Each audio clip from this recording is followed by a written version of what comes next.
First and foremost, a business needs to be a transferable asset.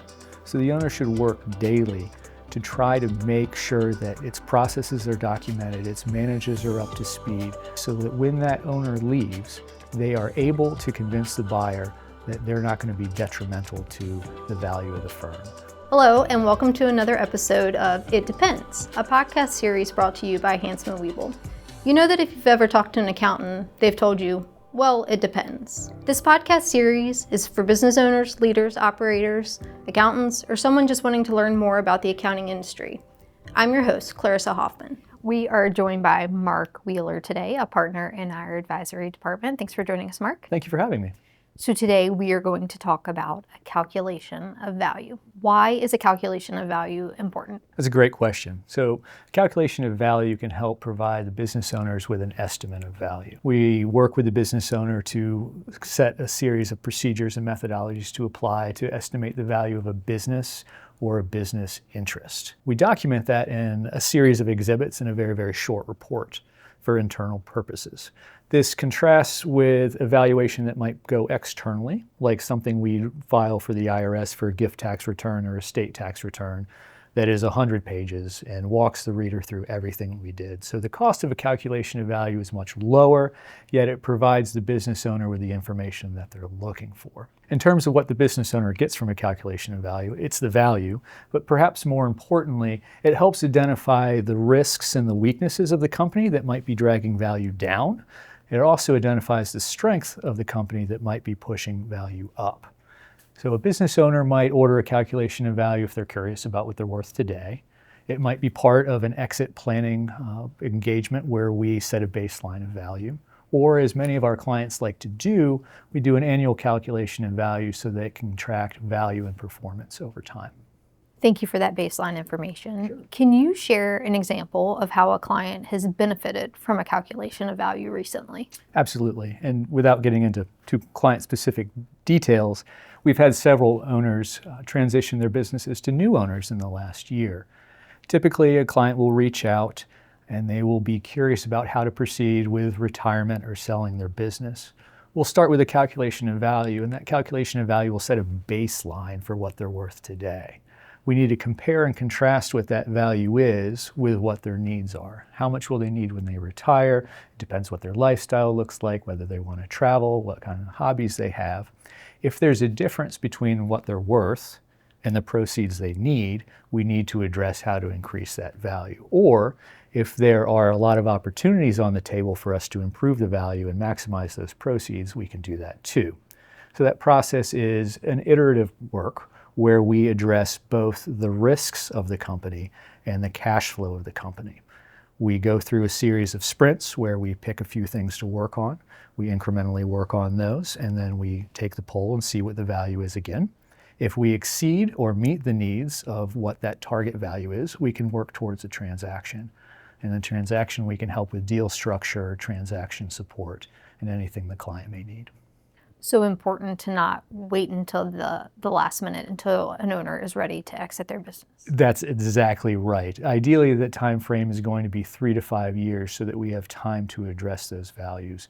A business owner obviously is working on keeping payroll running and meeting the needs of their clients. They might not be thinking long term about the value of their company and their exit.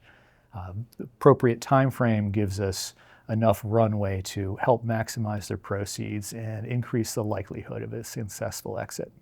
You work with a lot of clients on exit planning. What is a common blind spot? As we alluded to in the prior question, not starting soon enough. Additionally, since business owners are so busy running their business, not adhering to that iterative process and plan and holding themselves accountable to the change certainly slows progress down.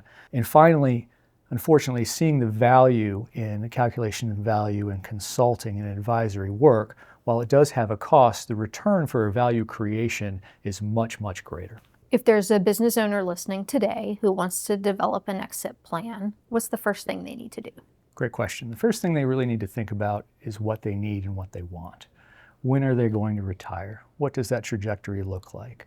As we alluded to before, how much are they going to need in retirement? And a little bit deeper than that, who do they want to sell to and how do they want to exit? Is that going to be a son or daughter, an employee, Or is that going to be an external sale where they're going to try and maximize the proceeds? What are a few small habits that can make a big difference over time in regards to the value of a business? First and foremost, a business needs to be a transferable asset. So the owner should work daily to try to make sure that its processes are documented, its managers are up to speed, that it has a safety net in place so that when that owner leaves, they are able to convince the buyer that they're not going to be detrimental to the value of the firm. When they leave and they retire and they go play golf every day, that business needs to be able to function just as well as when they're there. How can businesses approach increasing their value to achieve long-term success, not just short-term success?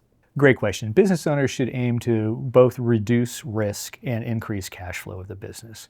That helps you in the short term because you're able to realize more of those profits and make sure those profits are more repeatable. It also helps you in the long term because it helps insulate the business from outside risks. Should there be an economic downturn or a loss of a key employee or customer, your business is stronger and better able to weather those items.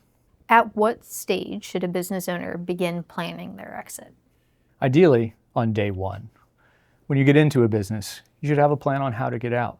Failing to prepare with enough time to structure a proper exit and de-risk and increase your cash flows is really going to hamper your ability to maximize proceeds.